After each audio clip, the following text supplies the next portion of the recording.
Hey everyone, I'm Almar of almarsguides.com, and this video here is going to be part 3 of my Nobodies walkthrough in Kenshi. So this is going to be the final video in the series for Nobodies, and it's going to cover basically starting a base, and where you want to first start your base, what you're going to need to do when you start your base, and all of that fun stuff. So where we left off at the end of the last video is I was raising toughness, and we got a bunch of characters with their toughness in the 70s and 80s. Since that video and this video, as you can see, I recruited a few more companions. I did a little bit of running around because I had to collect hemp, which means I had to go to the swamp. And I also visited Flats Lagoon and other cities on the way there. I also ran up to Squin because I was at Shark, and I recruited the rare Shek that are up there. So I got Ruka, I got Kang, I got Rain the Giant, and when I was in Shark, I was able to get the unique recruits Stubbs Momuso, Silver Shade, and Dr. Chung. Also, when I was in Flats Lagoon, I was able to get the unique recruit Chad. And you can see all of them here at the bottom. You can also see a lot of my characters are sporting crab armor. It's because at this base location that I have, we were raided by crab raiders. And I looted their armor to use because it's some of the best heavy armor in the game you can get.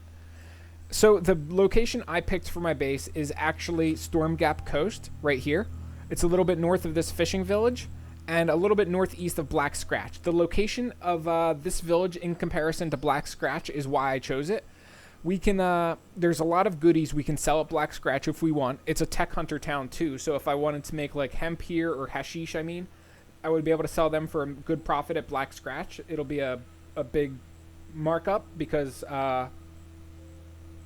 hemp is usually hard to get your hands on. Empire cities, hemp is illegal, so you do not want to sell any of your hemp in those cities whatsoever up there. Flats Lagoon is another one of the great locations for you to sell your hash or hemp because you get a price markup there. And then, of course, you get a price demark, or I don't know what you would call the opposite of a markup. Markdown, I guess. I mean, it makes sense. You get a markdown of prices in Shark for hemp because that's where hemp is natively grown. Also, if you want to get hemp, like in order to unlock hemp recipes, you'll need first to buy 2 hemp, and then you'll put it in the research bench, and then you can research it. And then, of course, in order to grow hemp, you'll need even more. So Shark, Mudtown, Swamp Village, all of those places are good for gathering hemp. And you're going to need, I would say honestly, just buy as much as you can, because either way, if you only buy like 20 to 30, then you're going to make a small farm, and after you finish farming the small farm, then you'll be able to make a large farm, and then eventually you'll be able to expand on, multiple large farms with your hemp. So as far as this, let me come out here with Almar so I can do my prospecting. Why I chose this zone is because it is it's very, very good for farming. As you can see, it's 100% green, 50% arid. Water is good, fertility is good. You see that the stone shows that it's not good, but it's actually pretty good depending on where you build your stone mine. I built my stone mine in a spot where it has, let's click on it, 53% efficiency, which is more than you need. Honestly, you don't, as far as stone goes, you only need a certain amount of building materials, and then you just don't need them anymore. So you don't even really need stone at your base. Copper. I built mine around the best 2 copper nodes I could find in Storm Gap Coast. There's one here and one here.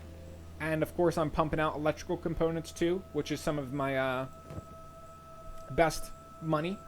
As far as the base raids here, you can see I just got a blooded base raid that's moving towards me.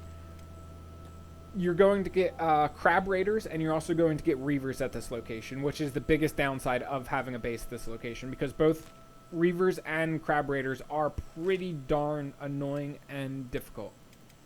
Let me see which character Ruka is down there. Yeah, the reavers enslave you if they manage to knock out some of your characters, and the crab raiders will steal all your food. So you basically, all your bases are covered if you make a base here. So let me show you the location, Storm Gap Coast. And this isn't the location you have to make your base. Keep that in mind. This is just the location I chose, and I specifically chose this location because I've never made a base in Storm Gap Coast before. A good base location is right here, like in between Stoat, Heft, and Hang. I have this location on my website, if you want to see, just Google search hang base locations, or just look on my website under my base locations guide, and you'll find it on there. The only downside is if you make a base there, it is going to be 100% arid, and you're not going to be able to grow cotton or hemp, which means you're not going to be able to produce fabric, which is a bit of an inconvenience because fabric is used for a lot of the best gear in the game. Let's see how big this blooded raid is. Okay, they're not too big. We should be able to handle them.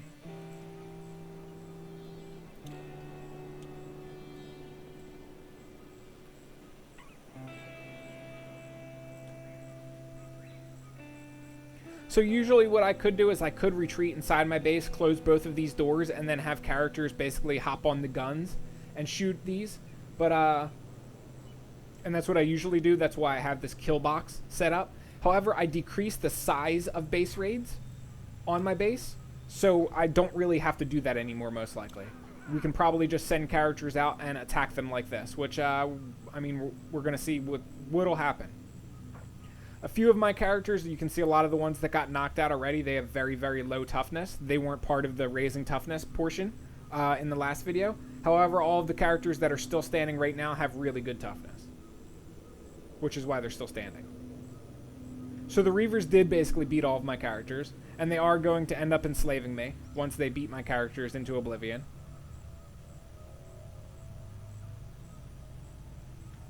But we're going to show you a way out of that. Oh, wow, the base, it actually got defeated. So you see they're running away with Jewel, which is unfortunate. Let's see if any of my characters lost any limbs.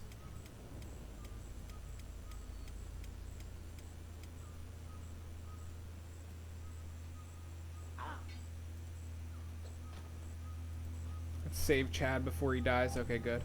So they'll start saving each other before my characters start dying. Are you guys not set up as medics? Oh, you don't even have med kits, that's why. None of these characters have... Oh, there we go. Get some med kits so he can heal.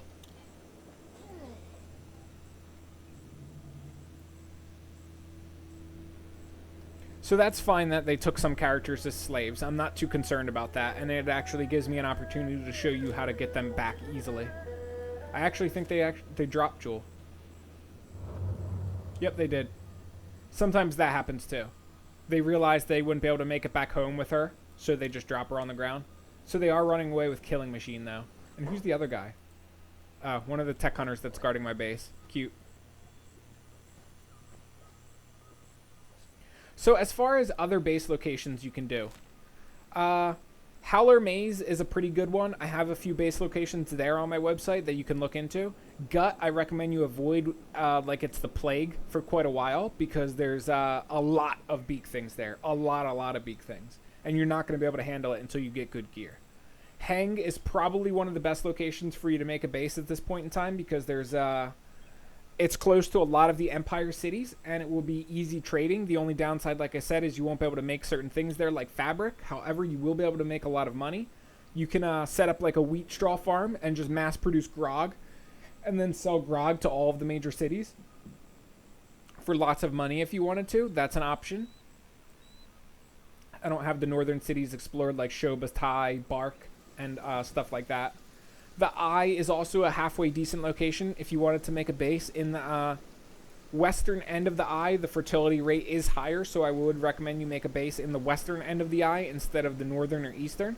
Storm Gap Coast, as you can see, it goes on for quite a while. It cuts through here, and Brink is part of Storm Gap Coast. Now, it's up to you if you want what part of Storm Gap Coast you would want to make a base in. This is where I found the best location to be. I didn't really like this location, the area that I searched around Brink. The only one that I found that was somewhat good is there was like a border area between Venge and Storm Gap Coast that I somewhat liked, but the Venge beams went through that area, so I changed my mind about it. You can see one of my characters is being drugged. Stubbs, Mamuso, and Silvershade. Okay, Silvershade is in a recovery coma, and Stubbs is too, right? Yeah. So we would have to technically run over there and save those characters, but we don't. We're not going to worry about that just yet. We're going to wait until Okay, they just arrived back at their camp.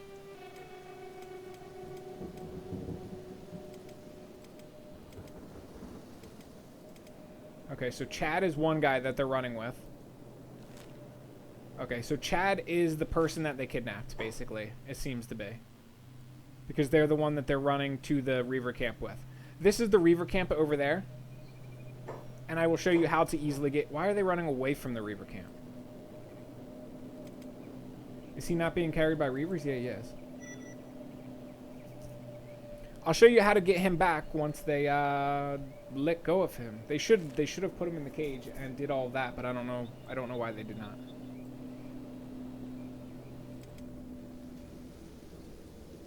So let's get Stubbs, Maui, and Silvershade. Okay, now they're finally starting to get enslaved. That's what I've been waiting for. Oh, they're getting enslaved outside my base. That's cute. Oh, there's slavers here. That makes sense. The slavers are the ones enslaving my guys. This is what happens too when you don't clean up your bodies outside your camp. So Maui is getting eaten, which is not good at all, because I wasn't paying attention. So here's what you do. We're going to do video save.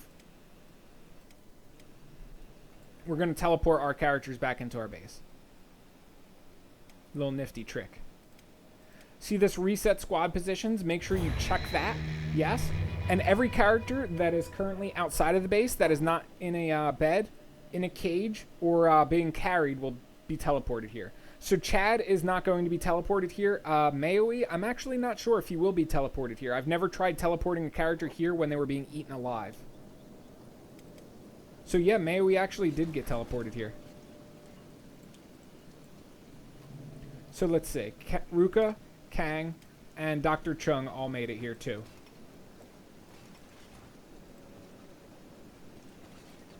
Let's see Chad. Oh, Chad did get teleported here. So he did get taken off the back of the Reavers that were carrying him. Cool beans. That, it usually doesn't happen like that. Usually what happens is if the characters are in a bed being carried by an enemy or in a cage, they won't be teleported back to this location.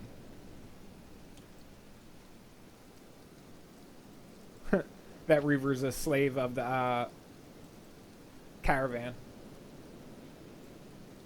Pretty funny. So, as far as getting a base started up, what you're going to want to do is first pick a location that has a lot of mines. As you can see here, I had 2 copper, 3 iron, which is a very, very good start. Figure out which crops you want to grow. Usually you want to grow enough crops for food, and you also want to grow some crops for fabric, which means you can either grow cotton or you can grow hemp. Fabric is extremely important because it's used to make high quality weapons and also used to make a lot of the different gear in the game. Leather armor bench, clothing bench, and even the heavy armor bench. Or no, heavy armor bench doesn't use fabric. It uses plate, whatever you call it. You have to bang actual like plate metal out and then make armor using that instead of the fabric. However, leather armor crafting bench, this will make you a good set of armor. Same with the clothing bench.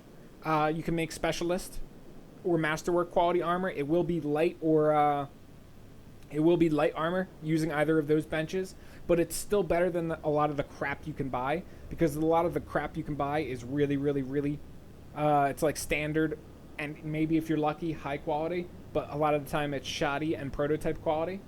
And you want to make good armor that is the type of armor you want.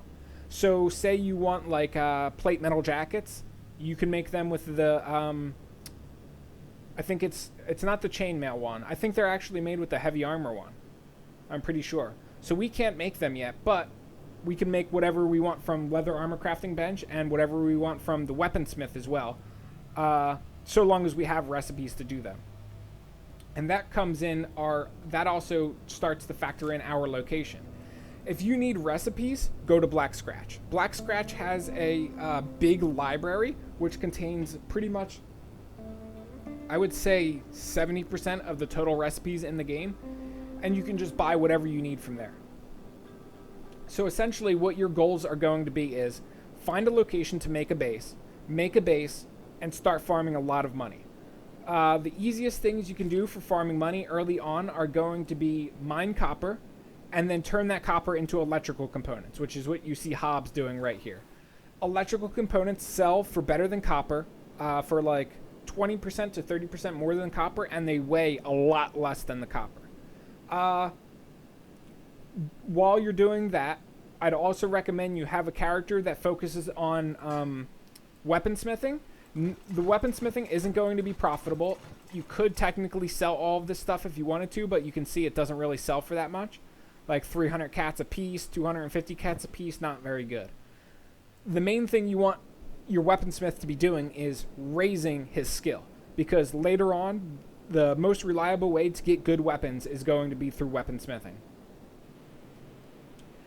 The other thing you can do for money, which would be very good, is make grog, which you see right here. Grog is some of the highest selling alcohol, but the downside of it is it doesn't have any areas, as far as I know, it doesn't have any areas where there's a massive price markup. So for example, in the Empire cities up here, sake will have a pretty good price markup because it's not natively grown in these parts. Specifically, the rice weed that's used to make sake is not grown in these parts, which is why it'll sell for more. And the same goes true for, like, if you take cactus rum to the swamp towns like Shark. Cactus rum will sell for 25% more because it's not able to be made in the swamp area. And a lot of the times it works in reverse too. For example, if you tried to sell sake in the swamp, it'll be you'll sell it for 25% less. And if you tried to sell cactus rum, say, in the Empire cities up here, you'd be able to sell for 25% less as well because that's where it's made. So you have to keep that in mind. As far as what you can make here, you can make... let me go to my farming tab. We can grow cotton here without a problem. So we could make fabric out of cotton if we wanted to, but that's a little bit unreliable. Ideally, you would want to use hemp for fabric production. Cactuses we can grow here because it's part arid, part green. Though I really wouldn't recommend you grow cactuses here. The only time you really want to grow cactuses is if you're in an arid environment, because then you really have no other choice. Hemp we can grow here because this area is green. Riceweed we can't grow here because it's only able to be grown in a swamp. Vegetables, aka green fruit, we can grow here because it's a green environment, which vegetables are one of our best ways to feed our units. So you want to keep that in mind. Usually what I do in when I have a green environment is I will grow some wheat. That way I can turn it either into bread or I can turn it into grog and then sell the grog. Also, wheat is used for various other things too. Vegetables, because then you can get a lot of green fruit, and green fruits can be turned into cooked vegetables with just green fruit and water. So that it's a really, really good way to get food early on. And then, of course, wheat, which we already talked about somewhat. That can grow in a green climate as well as an arid climate.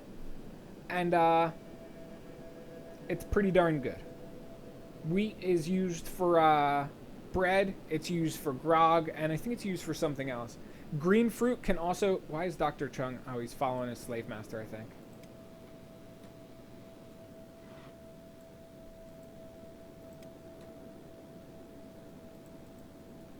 Yeah, I wasn't paying attention. My character started to run away with the obedient slave task on. We are actually going to be getting rid of this save file after I finish this video because I'm basically done this game start. So I'm not really that concerned about my characters that are running around and doing stupid stuff. They're all going to be it's all going to go away anyway because this is the final video I need to make with this file. But that's really all there is to it. You want to depending on where you set up your base, you want to make sure you produce fabrics. You want to make sure you produce stuff for food. If you're in an arid climate, you're going to be stuck with like cactuses. You'll probably have to make chew sticks, which is cactuses and water. Alternatively, you can make dust witches. That'll require you to make bread and then make combine that with the cactuses in the cooking stove.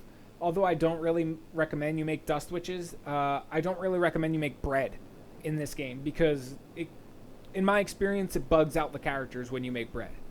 They'll get stuck in like weird loops, and they'll end up carrying around all of the bread in their inventory instead of dropping it off. I have no idea why they do these things, but they do.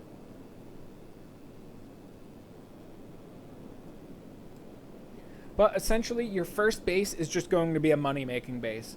And I would recommend, don't expect your first base to be your last base. Usually your first base is something you're going to be doing to learn the game and how bases work and all of that stuff. And then when you're finally ready, you'll move on to another base. Also, when you make your first base, very likely you're not going to have access to the higher level buildings. So you're only going to be able to make small buildings, which is another reason that you probably want to eventually move on from your first base to a better one.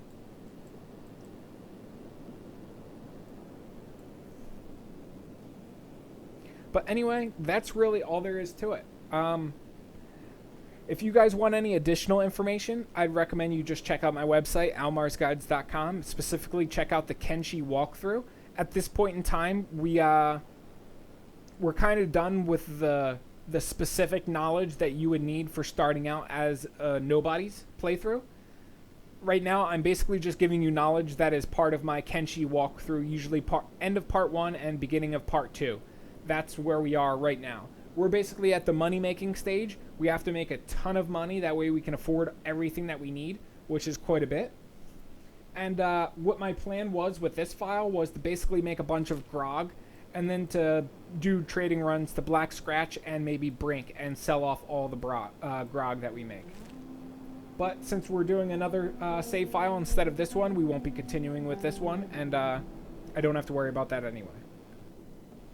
Anyway, that's really all there is to it. I hope this video helped you guys out. I hope it shed some light on the final part of the Nobodies game mode before you move into like mid-game, which basically at that point all game starts are similar. And if I forgot anything, left anything out, got anything wrong, or I even missed something that you think I should have talked about, let me know in the comment section below. Aside from that, if this video did help you out, be sure to leave me a like because that helps me out. And aside from that, I will catch you guys around in future Kenshi videos. Peace.